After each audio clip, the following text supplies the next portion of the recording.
In the deep silence before dawn, when the lamps of learning burned faintly across the Islamic world, a single figure walked among the shadows of knowledge, calm, confident, and decades ahead of his time. His name was Ibn Sina. In the West, he would become known as Avicenna, the philosopher, the physician, the scientist, some would say, the last great light before the long night of the Middle Ages. But this is not a simple biography. This is the story of a mind so powerful, so vast, that medieval Europe could not fully grasp it. A mind whose insights shaped centuries of medicine, philosophy, and science. Yet whose brilliance was pushed to the margins, softened, distorted, or quietly buried by the very culture that depended on him. This is Clash of Minds, Avicenna, the genius Europe tried to forget.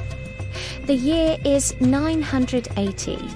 Europe is a land of superstition, famine, and fragmented kingdoms. Diseases are punishments from God. Surgeries are the realm of desperate barbers, and the human body is a mystery wrapped in fear. Hospitals are rare, often filthy, and the simplest infection can end a life. But several thousand kilometers to the east, another world exists.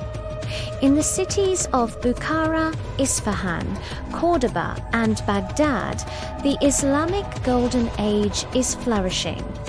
Libraries rival the size of palaces.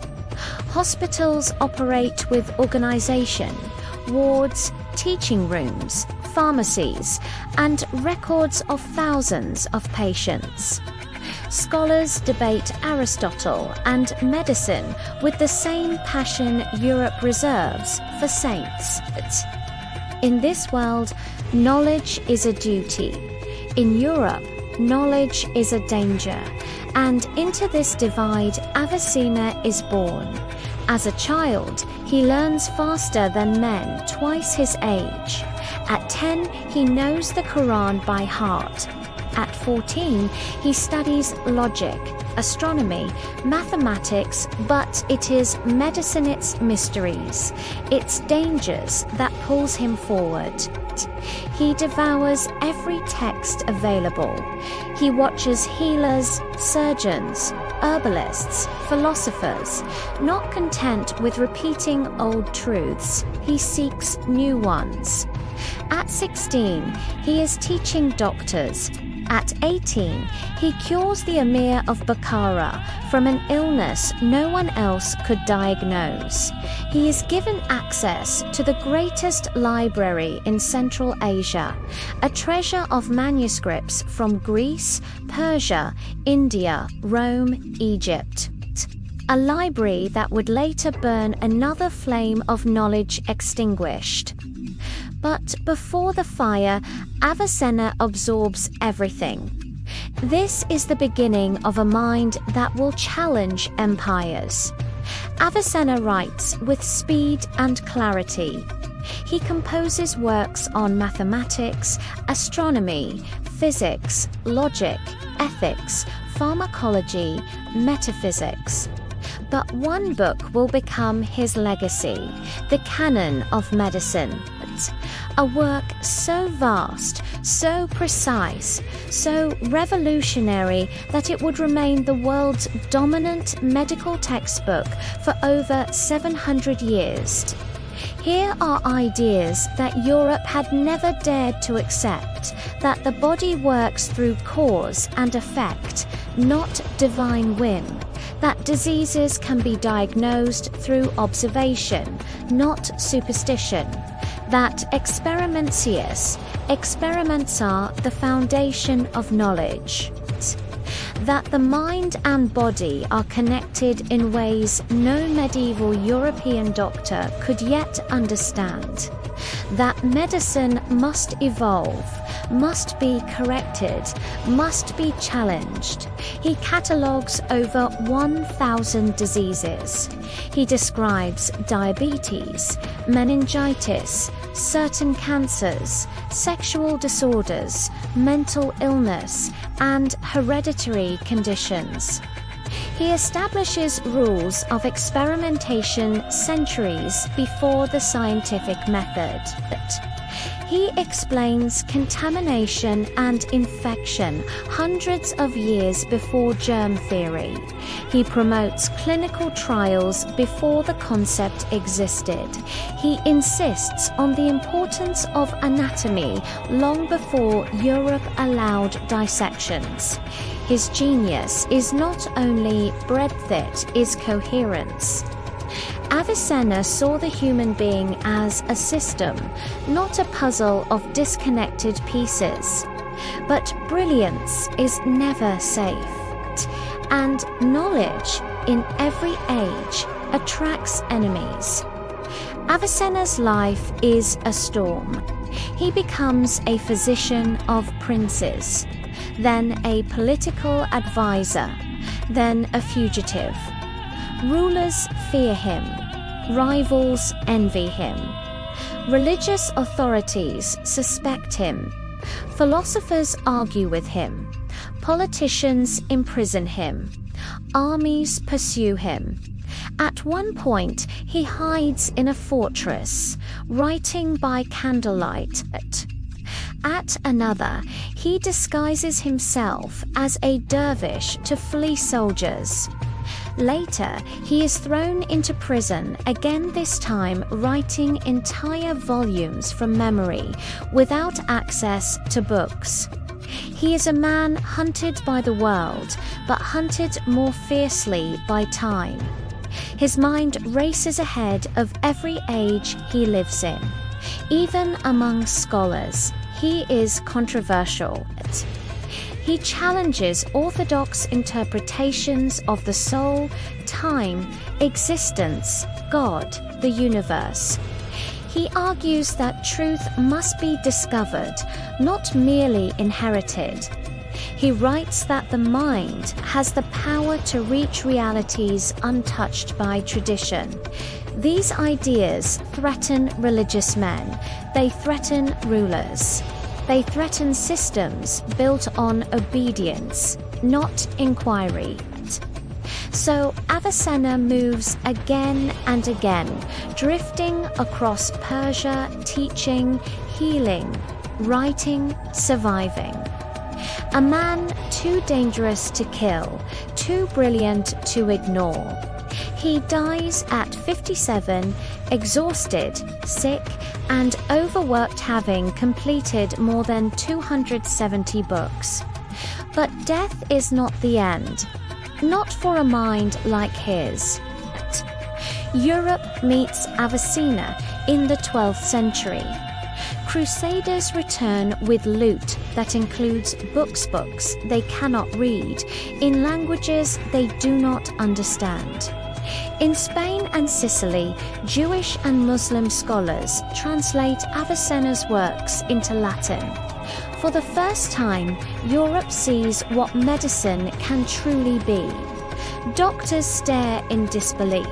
Monks whisper. Bishops frown.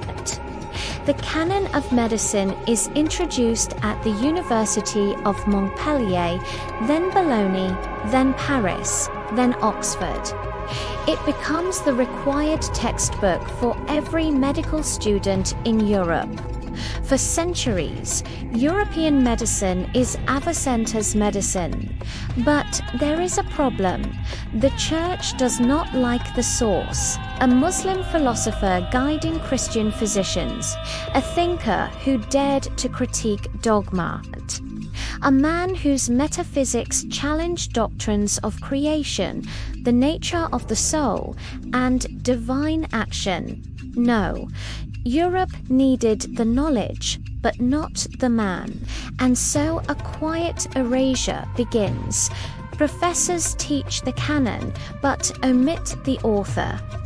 Church councils dispute his ideas. Thomas Aquinas debates him, but never fully credits him. Monasteries copy his works, but strip his name. The Renaissance celebrates Aristotle, Galen, Hippocrates, but rarely Avicenna. By the 17th century, Europe actively pushes his memory out of its intellectual history. His contributions are minimized, replaced, or claimed as rediscoveries by European thinkers. The genius who gave Europe its medical foundation becomes conveniently forgotten, not because he lacked brilliance, but because his brilliance challenged the story Europe preferred to tell about itself. But who was Avicenna? What made his mind different? To understand him, we must enter the world of his ideas. 1. The human body as logic for Avicenna. The body is a system of rational causes. Illness has a trigger, a sequence, a pattern. If the pattern can be understood, it can be changed. This very idea underlies modern medicine. 2. The experimental mind, he insisted on testing treatments repeatedly in controlled contexts with measured results. 1,000 years before controlled experiments were standard. 3. The unity of knowledge. Avicenna believed knowledge is a web. Philosophy strengthens medicine, mathematics sharpens logic, astronomy reveals order, ethics guides the healer. He saw truth as universal, not tribal. For the soul and the self, his floating man thought experiment is still taught in philosophy today. He argued that consciousness is independent of the body, a revolutionary concept later echoed by Descartes. 5. Reason as a divine gift for Avicenna. Reason is not the enemy of faith, it is its highest form. This idea terrified both Islamic Orthodox scholars and medieval Christians for opposite reasons. A mind caught between worlds, yet surpassing both. Today, Avicenna's name is missing from many Western textbooks. Yet his fingerprints are everywhere in the structure of medical schools, in clinical methodology, in diagnostic reasoning, in pharmacology, in psychology, in metaphysics, in the philosophy of mind, in the scientific method itself. Modern medicine is unthinkable without him. But perhaps the greatest tragedy is not that Europe forgot him, but that the world nearly forgot what kind of civilization produced him. A civilization where Jewish, Christian, and Muslim scholars worked together, where ancient Greek books were not burned, but translated and preserved, but where hospitals were not places of death, but centers of learning, where knowledge was a duty, a charity, a sacred act. Avicenna was not a miracle. He was the product of a world that dared to believe learning was the path to God. So why does his story belong in Clash of Minds? Why does Avicenna matter today?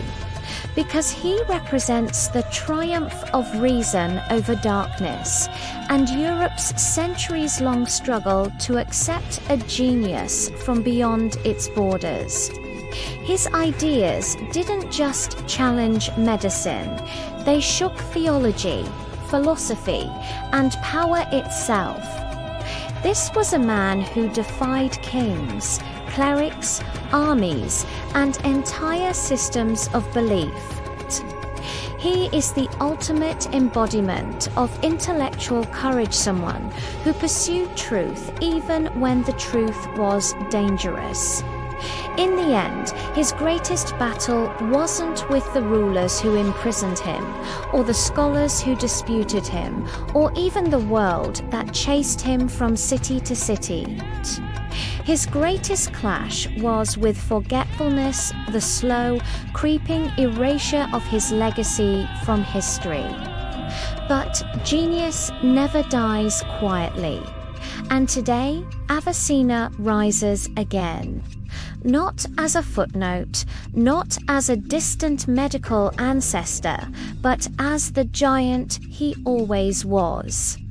A mind Europe tried to forget, and the world is finally remembering.